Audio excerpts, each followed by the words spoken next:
Now that Matthew Stafford didn't F the Rams, will they F their picks for another title run?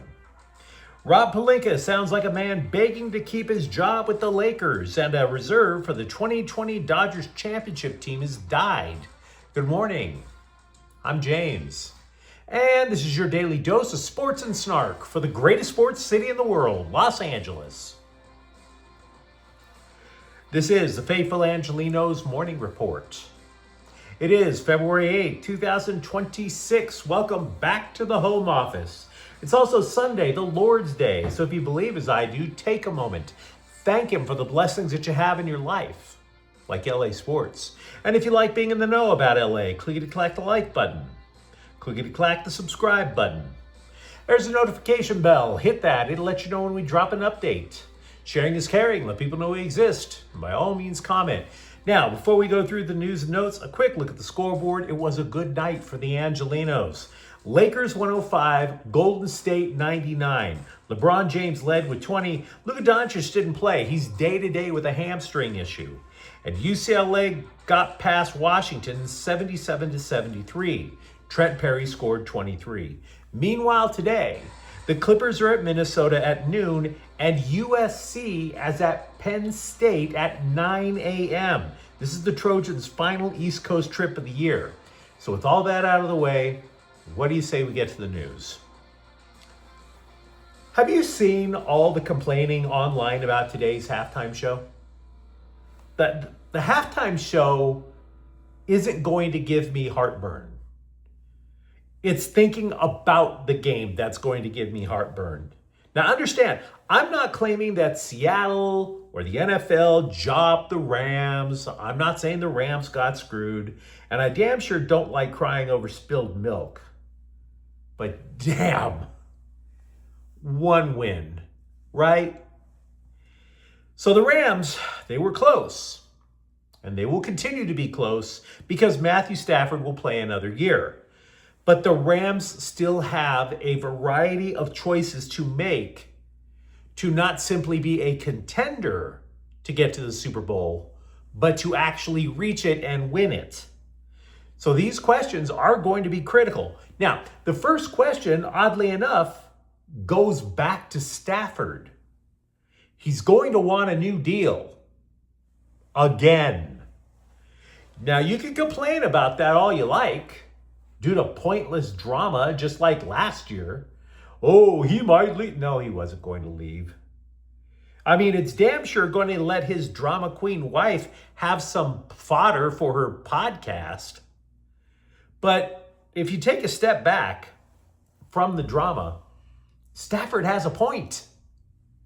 The dude just won the MVP for Pete's sakes. And he did them a solid by coming back instead of riding off into the sunset. Had he retired, the Rams championship window likely closes. So, yeah, the Rams have about $48 million in cap space. Maybe you extend them a year. Maybe you just lop on about a few more million on top of what you're already giving them. But the question that I have is not whether or not they keep Stafford. They obviously will. The question is what happens after that? Do the Rams want to F their picks again?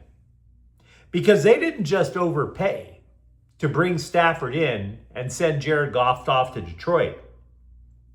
They sent out multiple picks for Jalen Ramsey. They sent out multiple picks for Von Miller. This summer, if they want to F their picks, they're going to have 11 of them slutty little draft picks to just dangle in front of every other hungry team.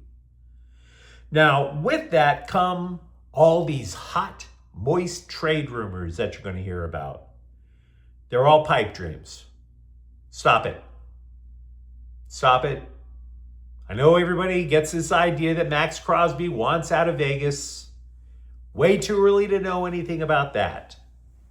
Simmer down. Besides that, they have a pass rush. Kobe Durant had a decent season at cornerback, but do you really want to bring him back when the entire secondary just got scorched to a crisp by the Seahawks? Moreover, they're going to need the draft and or free agency to find a third wide receiver, Tutu Atwell robbed that team of $10 million last year for what? 6 receptions? We should all get that kind of pay. Tyler Higbee is likely gone too. Now, we do also know that multiple players are up for extensions, such as Puka Nacua, Kobe Turner, Byron Young, Steve Avila. I wouldn't worry about that. Not in the slightest. After this season, the Rams are slotted to have about $180 million in cap space. So financially, to keep most people happy, the Rams have set themselves up quite nicely. The question is, how much are they willing to push it for this season, which is probably Stafford's last? By the way, you always hear the question, who are you rooting for? Who are you rooting for? If you're a Rams fan, root for New England. I don't say that out of jealousy for Seattle. I like Sam Darnold. I'm a USC fan. Understand, too, I despise Boston. This is not an easy decision to make. I have been to 46 states. I have never been to a place more unapologetically racist than Boston. But the Super Bowl loser doesn't qualify for next year's playoffs 50% of the time. Ask the Kansas City Chiefs. Hell, ask the Rams. What happened to them after they lost to the Patriots, right? So yeah, if you want Seattle to kind of wither away next year and make that path easier to the Super Bowl, root for New England. Here's a concern about a new Rams coach on the offensive staff. Cliff Kingsbury likes the RPO. It is a main part of his playbook. Now, that's not a bad idea when you're the offensive coordinator over in Washington and you have Jaden Daniels there. Does anybody really expect Matthew Stafford to run the RPO? Now, I mentioned this yesterday. I'm not sure Cliff Kingsbury is going to get the offensive coordinator gig. It wouldn't surprise me if he might get named it, but maybe Nate Scheelhaase becomes the de facto OC. Look, considering how Kingsbury shortened the learning curve for Daniels as a rookie quarterback, couldn't you see Kingsbury doing likewise for a Rams rookie quarterback in this year's draft? Now, that's just a guess, but I think I'm on solid ground. So a lot of Rams stuff to discuss. Feel free to let me know what you think in the comments thread. Lakers GM Rob Palinka met with the Scribes for the first time since Mark Walter bought the team, and man, did he sound like a guy interviewing for a job he already has. Craziness. Like there he is seeing all these Dodger people walking up and down the cubicles in the offices at El Segundo. And man, Palinka knows he needs to slather on that lip gloss and pucker up. First off, when he met the Scribes, he confirmed every scrap of a recent report in The Athletic where NBA officials were saying that the franchise was undergoing a Dodgerification. From scouting, analytics, biomechanics. And regarding that, by golly, Palinka just can't wait to be a positive influence because he's into building a dynamic, exciting, team-building culture. All the buzzwords you would hear when you're interviewing for a part-time position at Target. Regarding the working relationship between he, Walter, and Jeannie Buss, Palinka told the LA Daily News, quote, I think Jeannie and I have had several amazing conversations with him and keep him informed on all the details. It's also been great to have, sort of outside allies and advocates at the Dodgers and the success they've had and what they've built over there and being able to tap into a person like Andrew Friedman for best practices. Unquote. Does anybody else think that sounds like the fakest answer you've ever heard in a job interview? Mr. Smith, glad you came here to interview at Starbucks. What do you believe is your most negative attribute? Well, sir, I just care too much. That answer from Palinka was the fakest thing I've seen since Tori Spelling got her boob job, I swear. As for reality with the Lakers, the roster has an open spot. Palinka said the Lakers will be keeping an eye on the buyout market to see who they might add. He also said that the Lakers aggressively shopped Dalton Knecht at the trade deadline because, duh.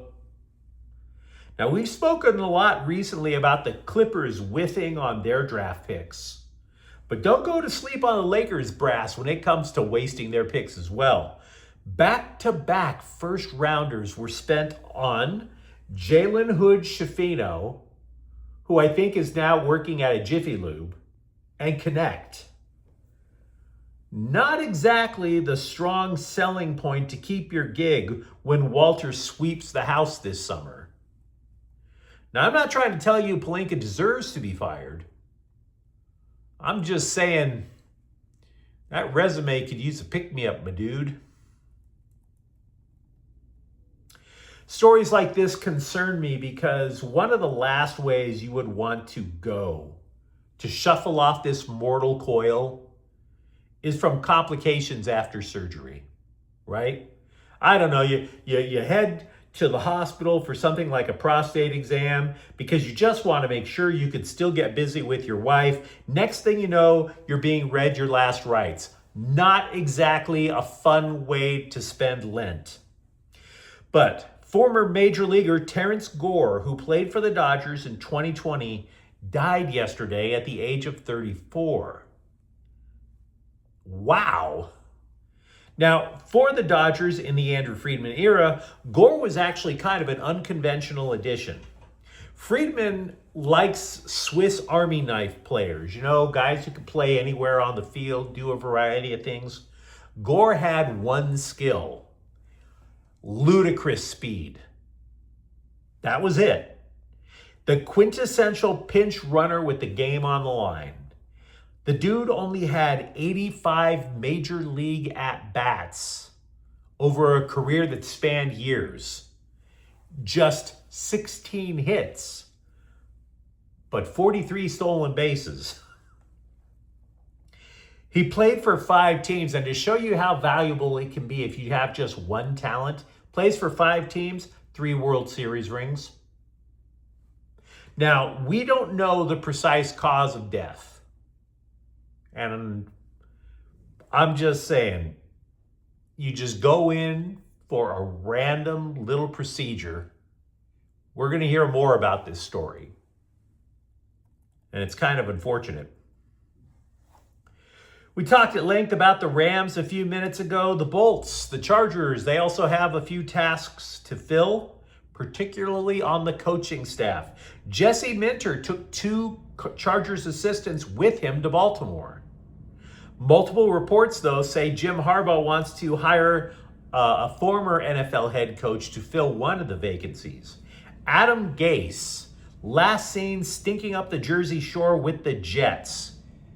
He would like Gase to be the passing game coordinator, which is okay, I guess.